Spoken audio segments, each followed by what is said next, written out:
Hello and welcome to Minter Dialogue, episode number 305. Today is Sunday, the 2nd of September 2018. And just before introducing my guest for this week, I wanted to do a shout out to Jonathan Barshop for your wonderful recent review on iTunes. Thanks for that. This week, I have Roman Krznaric, who's a social philosopher and best-selling author of multiple books, including Empathy, How Should We Live, Carpe Diem, and How to Find Fulfilling Work. Books that have been published in more than 20 languages. He's also the founder of the world's first Empathy Museum and of the Digital Empathy Library. In this conversation with Roman, we discuss the intersection of the art of living and social change, the importance of empathy in our lives and in enterprise, as well as the role of and interest in the esoteric game of real tennis. A great conversation.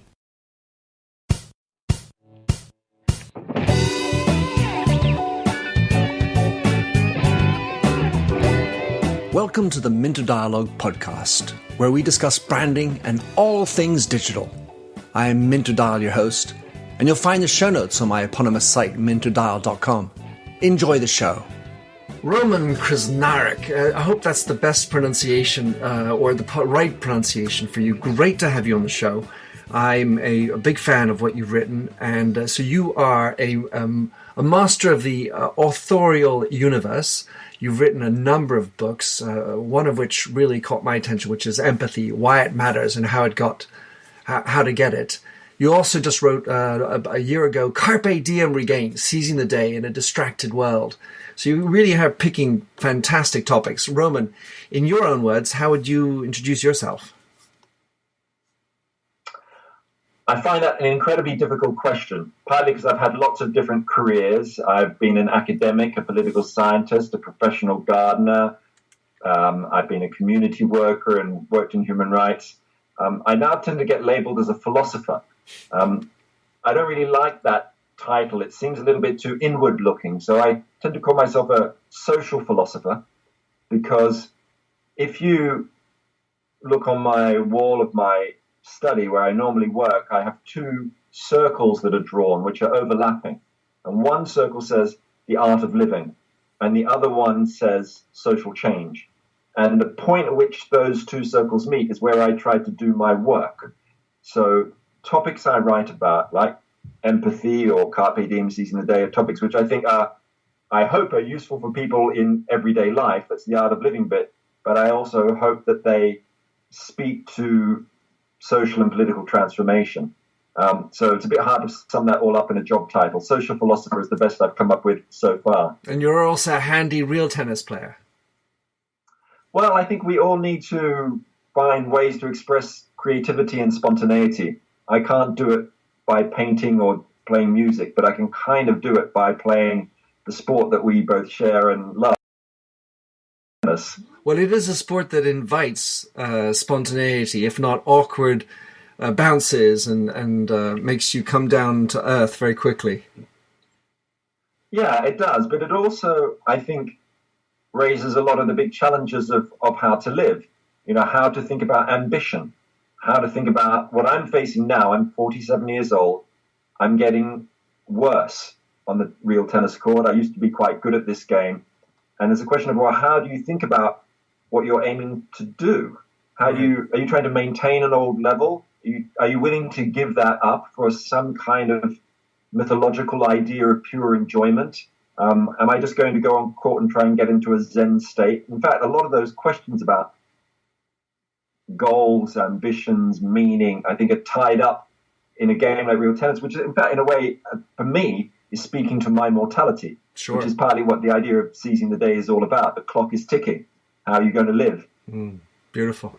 Well, so the topic that I really wanted to share with you, because, I've got my new book coming out on empathy, and I've got you cited up and down in the book with all the things you've done with regard to the museum and your work at the College of Life, or whatever, I can't remember what it's called, as well. School of Life. School of Life, there you go.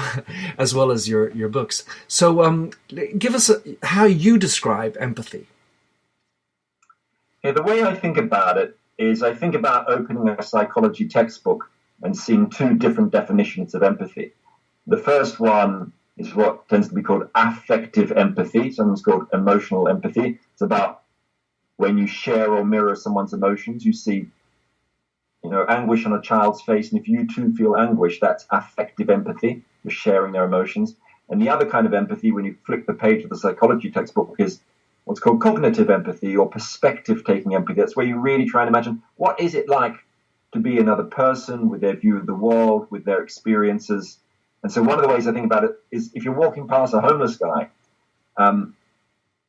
if you really try and think to yourself, well, what is it like to be him sleeping out rough on a cold winter's night? What's it like to be walked past without someone looking you in the eye? That's all about that cognitive empathy or perspective-taking empathy. If, on the other hand, you just walk past them and you just flip a coin and feel sorry for them, that's what psychologists tend to call sympathy.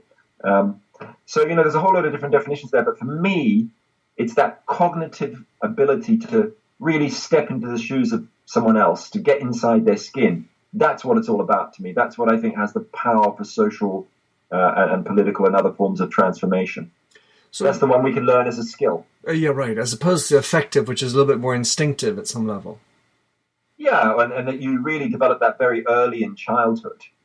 By the age of 2 or 3, you're not completely wired in terms of affective empathy, but it's pretty much sort of in you, and what your early childhood relationships are like. And that's what attachment theory is all about. It's about what's happening in those moments. But that skill of learning to see someone else's point of view in a way is something you can do every day by just practicing curiosity about strangers. Talk to someone you don't normally talk to every day. The guy who sells you a newspaper each week, or the person who's cleaning the floor at the office. And when you try and understand their life, you're getting outside yourself. That's that imaginative leap of empathy. In your experience then, Roman, can everyone be empathic? Is it something that people have higher endowments, and there's some people that are just completely empty of it? And can everybody become more empathic? I think pretty much everybody can become more empathic. There's a tiny slither of society, people who've been, so damaged for whatever reason that they're, these are people who one might call sociopaths and things like that. It's very rare for them to fundamentally change and learn or develop those empathic skills. And of course, as you get older, it becomes more difficult. And that's why the best empathy teaching programs in the world are ones that work with kids when they're a bit more malleable. So, for example, the program called Roots of Empathy, which I've written about, where a baby is invited into the classroom. The kids adopt a baby for a year. They sit around the baby. They start talking about the baby. Why is she crying or laughing? Why is she suddenly looking at the mother or father? It's all about trying to step into the baby's shoes. They use that as a jumping off point for talking about what's it like to be bullied in the playground or to be sleeping in the streets of Calcutta. Now, that's a way that we can all learn empathy skills. And most kids respond very strongly to that. Of course, there are differences depending on background and all sorts of things like that. And people are a little bit different. To me, the question is, not are some people more empathic than others. The question is, what are you going to do with what you've got? So the action that follows. Yeah, and wherever you are in your life, how are you going to try and extend your empathic imagination? How are you going to try and cross boundaries and try and understand lives that you may think that you understand, but you really don't, or the lives of people you may ignore? I've just been in Brazil for the last couple of weeks. And of course, it's an astonishing country, partly in the cities, because you've got huge luxury apartment complexes right next to the favelas, the shanty towns. And it's amazing the number of sort of upper middle class Brazilians who don't know anybody who's poor except their cleaner, right? And they might live next door to a whole community. And they might play the trumpet, and so might be the guy who lives just across the wall in the favela, but they've never met. It's madness. What kind of society is that? This is one where there's severe empathy deficits. How did you get on the journey of empathy? Was there like a moment, like a spark that got you into it as you were going along your journey, or you always considered it a topic? I think if I look back at my life and I try and think of, how did this all begin? There's a kind of a superficial answer. The superficial answer is that in the late 1990s, I was a political scientist, and I used to think you changed the world by changing laws and public policy and institutions. And suddenly I had this kind of realization that was missing. something, which is the way that we change the world through empathy, by particularly through conversations between individuals, that if you and I start to see the world from each other's point of view, you create a little moment of mutual understanding, a little tiny bit of equality. And then the question is, how do we scale this up, create a microcosmic form of social change? So I started getting very interested in how empathy can be a tool for overcoming social divides between rich and poor, or Jews and Muslims, whoever. So that's the sort of superficial level. It was a kind of an intellectual recognition that change also happens through relationships. And that's why I think of there being the need for a revolution of human relationships. But then on a deeper level, I remember I once had this moment of revelation when I was, in fact, it was very weird. I was reading a biography of Hitler's architect, Albert Speer, a biography by Gita Sereni, a very fine and long book. And at the very end, there's a couple of lines where she says, well, there's this puzzle about Speer. Why was this guy, who seemed like a nice guy when she interviewed him after he came out of Spandau prison and stuff, why did this seemingly nice guy, why was he also able to preside over the Holocaust? How was that possible? And her conclusion was something along the lines of, well, he didn't know how to love. So something with his childhood could somehow distance himself from people. And that's when I had a moment of revelation where I thought, my mum died when I was 10. And actually, that was the moment where I kind of lost my empathy. I became much more distanced from people. I had a kind of view from nowhere. And what I recognized was that since then, I've been on a kind of journey, or my interest in empathy has been a journey to recover that empathic self I'd lost as a child. Mm. So that's the sort of more on the psychoanalyst couch answer. Right, but beautiful, because at the end of the day, I do believe of the spark, and it can be a small thing, one conversation that does a lot of change, and it led you on that path, that event, of course, which was... Yeah, and in fact, and there were actual conversations too. There was another moment where I walked down the street where around the corner where I live in Oxford in the UK, and there was this homeless guy I'd walked past for years and years and years, a mad guy, so he's seen door shoes in the snow. One day I started talking to him, and it turned out that we had a lot in common. He studied philosophy, politics, and economics just like me at Oxford University, and we developed a friendship based on our mutual interest in Aristotle and pepperoni pizza. Right? And that was an empathic revelation for me, because it's all about challenging stereotypes and prejudices. I think a lot of the great empathy moments in individual lives are when you realize you're completely wrong about somebody. You totally misjudge them. You think you understand them, and you're wrong. And I love those moments. The ability to say sorry. When we look at these divides that you're looking, let's say from the beginning, crossing the divides, at some level I was thinking that there's always, I want to bring to them, through this tool, empathy. I want to understand them, but bring to them my side of the picture, is in terms of an action. Like, you on the other side, you're an extremist. Let's say in certain countries now that extremism is at the head of many countries. And with more liberal view, you say, I want to bring them liberality. And if I understand where they're coming from, I'm going to be able to persuade them to change, to be a little bit more human. So to what extent is your journey one of a position where you want to encourage them to come to your side as opposed to necessarily wanting to go to their side? You know what I mean? The difference? Yeah, that's a really fascinating question. I think on some level, the way I think about it is that what I'm trying to get across to somebody is built into the empathic process itself. So if I talk to somebody and I try and understand them, and I ask them about their life or their views about race or religion or politics or whatever, even if we completely disagree, what I'm trying to do there, in a way, is, on one level, I'm trying to become a wiser person because I want to understand people who are different from me, and I think that is a useful and good thing to do as a human being, and it challenges our own prejudices. The second thing I'm trying to do is to get that person to engage in dialogue and to understand that a mutual dialogue is something that the world is a slightly better place than it was before the dialogue happened. That they're willing to listen to me as I have listened to them, and we can make it a two-way process, then I have got my message across. Of course, because the message I'm always trying to bring ultimately in these kinds of conversations is the importance of empathy itself. Now, there are times where I'm trying to persuade somebody of something completely different, like to take climate change seriously, or I'm writing a new book about the art of long-term thinking.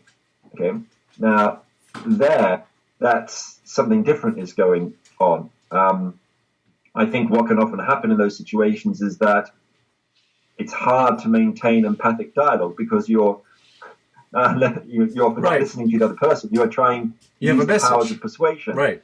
But actually, to bring these two things together, let me just go back one step. One of the things I found with a lot of, for example, interfaith dialogues is the reason they fail is they try and get people of different religions to talk about the one thing they disagree on, which is religion.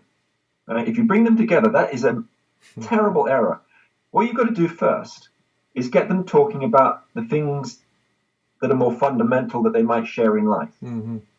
Topics like ambition, love, death, children. Get them to recognize each other as human beings. Then after that, you can talk about religion. But first, you need to do the groundwork of humanizing the other. And I used to help run this organization called the Oxford Muse, spelled M-U-S-E, with a historian called Theodore Zeldin. And one of the things we did was run these conversation meals where we give people menus of conversation with questions about life on them, like, what have you learned about the different varieties of love in your life? Or what ways would you like to be more courageous? And you do the opposite of speed dating. You talk for an hour, not for a minute, about these sort of universal issues. And we tried to do them with groups who maybe hated each other, but first we would get them finding out about what made them human. It seems to me then, Roman, that at some level what you are pushing is less empathy and more conversation. Empathy being the tool within conversation that allows for a constructive civil exchange. I've certainly emphasized conversation in my work, but I don't think it's the only way to produce empathy. So, for example, the Empathy Museum I founded, its most well-known project, which has had over 100,000 people go to it, it's been a big international hit. It's called A Mile in My Shoe. It's a gigantic shoebox, and you can go inside the world's first empathy shoe shop, and you are fitted with a pair of shoes your size. They might be the shoes of a guy who's been in prison for 14 years, or a sex worker, or a refugee, and you can literally walk a mile in their shoes while listening to an audio narrative of them talking about their life. In that case, it's a conversation. It's about listening. Sure. It's about a capacity to listen. I've also started a web project called the Empathy Library, which is about films and books, all on the theme of empathizing. Again, that's not so much based on dialogue. It's based more on a kind of cultural experience. But I do think that conversation is the most ready tool that we have to expand our empathic imaginations. This is what human beings are really good at. And I think this relates, to a topic that I know you're interested in, which is about digital culture and empathy. Whether in an online world we can create empathic bonds and empathic relationships. So tell me, what's your feeling these days of exactly this impact of digital on empathy? How do you read it? Because there are lots of things that are said about it. Yes, I have very mixed feelings about it. I'm a natural anti-technology person. So I spend a lot of time with people who work for Google and so on, and trying to say to them, convince me that empathy can be, or that digital tools can be really good for creating a more empathic world. I'm trying to be as open as I can. There are some good video games which promote empathy, some online projects which do it. But the long and the short of it for me is this. In fact, I'm going to steal a line that I saw recently from the great technology thinker Sherry Turkle. And she was talking about whether one should invent an empathy app of some kind. I'm probably every week I'm approached by someone from California who wants to design an empathy app. And what Sherry Turkle said was this. She said, we don't need an empathy app. We are the empathy app. Human beings are designed for empathic interaction, particularly conversation. So why not use that? Do we really need to make it electronic? And I think she's largely right. Of course, I think we're also just learning to walk when it comes to our electronic personalities and electronic conversations. I mean, at the moment, we scream at each other online and we're rude to each other because of anonymity. But I also know that there are amazing empathy-building online projects. Like there's one, which is a kind of indirect one I like, where there are these Brazilian teenagers who want to learn English from native English speakers, but they don't know any of them. And then these, on the other side, in fact, in Chicago, there are these elderly people in a care home who are really lonely. They happen to be native English speakers. So there's a project which has linked up these two groups with very simple kind of Skype-like video technology. So they teach English. Now, the word empathy isn't mentioned in that project, except that it's exactly what it does. It builds empathy because it's getting people from different cultures and generations to make friends, and they learn about each other. And I think it's brilliant. It is. I'll make sure to track down a link that I can put in the show notes. When you look at the devices, they're on the one hand, making abstraction from apps per se. Do you believe that this internet world and the devices has had a favorable impact? We talked about nastiness, or has it had a negative impact? I mean, if I take one study that was published a couple of years ago that said that for a large number, 30,000 students graduating from university in America, they self-declared themselves 40% less empathic than the same group 30 years ago. Yeah, and I absolutely think that digital cultures had a negative effect on empathic understanding. Absolutely. I mean, you partly see it through the data on, the more Facebook interactions you have, the more narcissistic you're likely to be. Other kinds of data seem to show it as well. So, and I don't think that's really that surprising, is it? I guess the thing is, what are we going to do about it? Can we invent new social media platforms that connect us with people who are not like us rather than those who are just like us and share the same interest in music or sport or architecture or whatever it happens to be? And I think we need a lot of inventive work in this area. Someone was telling me the other day about a study that Google has done of its own employees, and I can't remember the details of it, unfortunately, but it's something along the lines of the ones who are very sort of super high tech, if they're compared to the ones who are not very high tech and not as qualified and not super software engineers, it's the second group who have much better results on almost every level of job performance. And the reason is they're much better at making relationships. Mm-hmm. And they don't spend as much time on the screen. Well, not to mention the fact that let's say the programmer mindset tends to be one that enjoys serial thinking, linear, very constructed and logical thought, which is not so. I say it's a bad or a poor bed partner for empathy. Yeah, that's right. Yeah. What about empathy in artificial intelligence? Have you explored that area, and do you think that empathy, therefore, can be coded into a machine? Yes, I'm not a great expert on that, but I'm trying to learn about it. My intuitive thoughts, well, I have sort of two kind of differing thoughts. On the one hand, we know that if you're an elderly Japanese person in a care home looked after by a robot, you can fall in love with your robot. Okay, and that happens, and that will happen more and more and more. People will have relationships with machines, just like in the great film. Is it called Her? Yes, I can't remember. Her. There are several. Her. Wonderful film. You fall in love with the operating system. Get very disappointed when you find out the operating system's having relationships with 6,000 other people at the same time. On the other hand... But I thought I was special. Yeah, I thought I was special.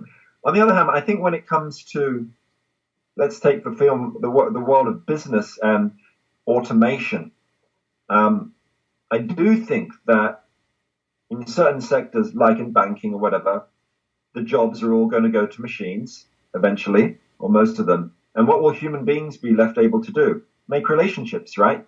That's what we have a comparative advantage in. Maybe very good AI programming will develop to develop empathy in machines, but it's probably not going to be able to match humans. I've started having some conversations with people who work in this field, saying to them, look, really, the thing about the way empathy develops is you don't just get it at one moment in time. It's something that develops through your life. It develops from early childhood experiences, from moments where you meet the homeless guy on the street who also went to the same university as you, through a death in the family, all the things I've been through. Now, can those things really be programmed into a machine? That timeline of experiences which make you who you are. Now, the programmers say, I don't know if this is your field, they say, yeah, we can do that. I just don't believe them, actually. I don't believe them. You have to be incredibly sophisticated to program in a lifetime of learning and mistakes. Yeah, sure. I tend to sway that way. The bottom line of my book is that there is no path to general intelligence that scares me.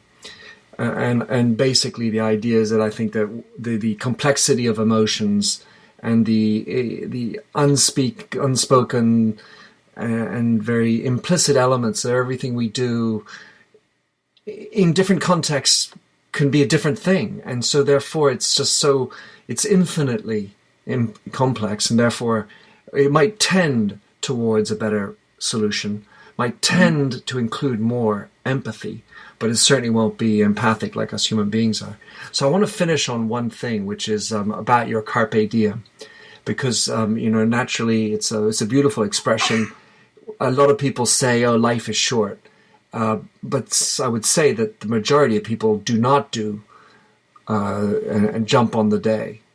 What are the tips and tricks and thoughts, if you will, with regard to your book, insofar as getting people to be more realistic about it? Do you need a near-death experience? Or what else can we do to be a little bit more spontaneous on today's life? Well, the phrase Carpe Diem goes back to the Roman poet Horace, who wrote a little poem in 23 BC. And the last two lines sum up what he was trying to say. He said, even as we speak, envious time flies past. Seize the day and leave as little as possible for tomorrow. And he's really summing up the great question of the human existential journey, right? Which is, how should we live given the reality of our mortality? And therein lies the clue. If you're going to sort of sum it up, how can you get better at seizing the day? Recognize your mortality, to think about death.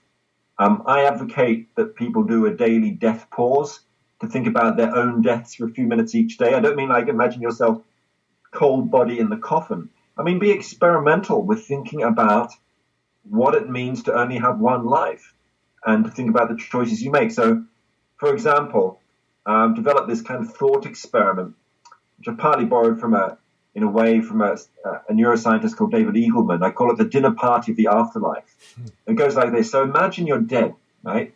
And you go up to the afterlife, and you're invited to dinner, and there in the room are all the other yous who you could have been if you had made different choices. There's the you who almost died in a car accident and radically changed their life afterwards. There's the you who became an alcoholic. There's the you who didn't quite make the effort to make your marriage work and it fell apart. There's the you who actually tried really hard to follow your lifetime dream of opening an otter sanctuary in Dorset, whatever.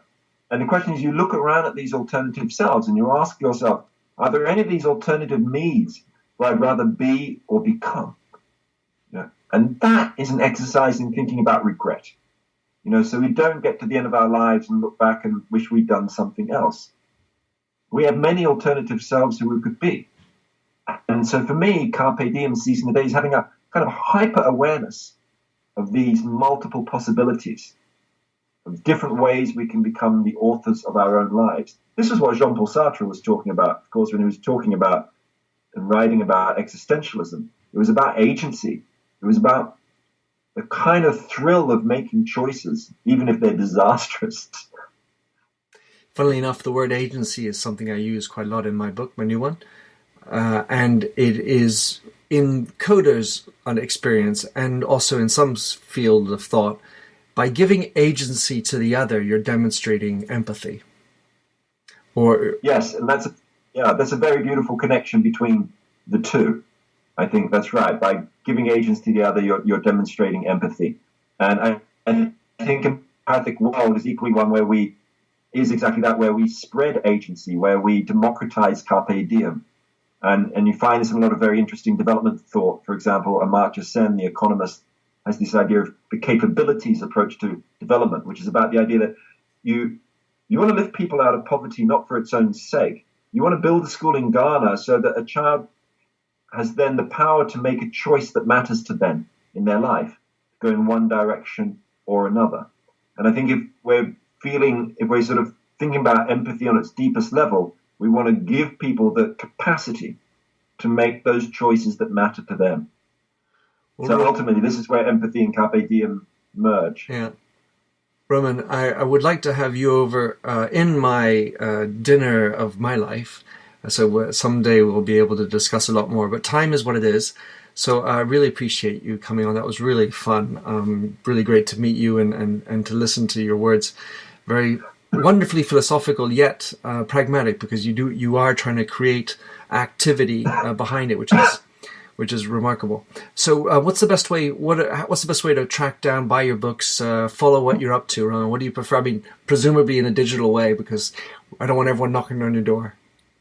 You could knock at my door and ask for a signed copy of a book, but probably easier to go to my website, romankrznaric.com, follow me on Twitter, visit the Empathy Museum at empathymuseum.com, where we've got a lovely podcast, and get into some of my work in that way. Well, I have a lot of those in the book as well, Roman, so beautiful. I'll put those in the show notes. Carry on. I look forward to catching up with you on the real tennis court, too. Let's do that soon. All right, nice to talk to you. Thanks. Bye. Thanks for having listened to this recording of the Minter Dialogue Show. You'll find the show notes and other blog posts on minterdial.com. If you enjoyed the show, please like the handy Facebook button, or better yet, head over to iTunes to give a rating and review.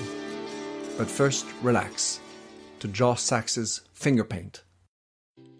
Oh, fill me with all your colors, any different way to rid me of the gray,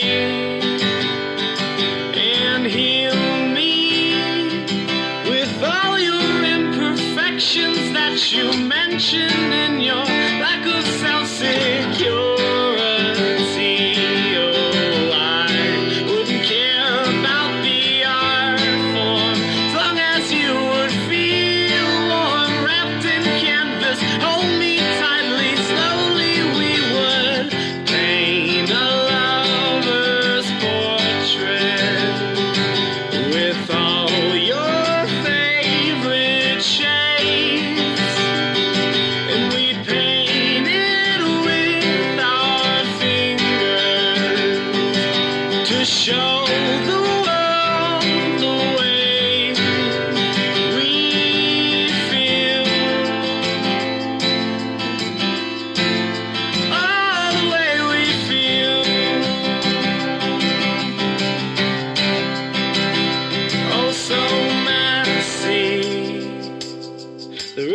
In our palms make colors blend and look ugly in the end, but they're pretty in their own disgusting values. We'd hang our portraits in the hallways, make our house guests cringe. Oh, I wouldn't care about the art form as long as you would feel warm seeing all your colors on the canvas as we paint a lover's portrait with all your favorite shades, and we paint it with our fingers to show the world the way we feel. Oh, I know it all these limitations, oversaturation. Let me paint, oh, let me paint, oh, let me paint, oh, let me paint.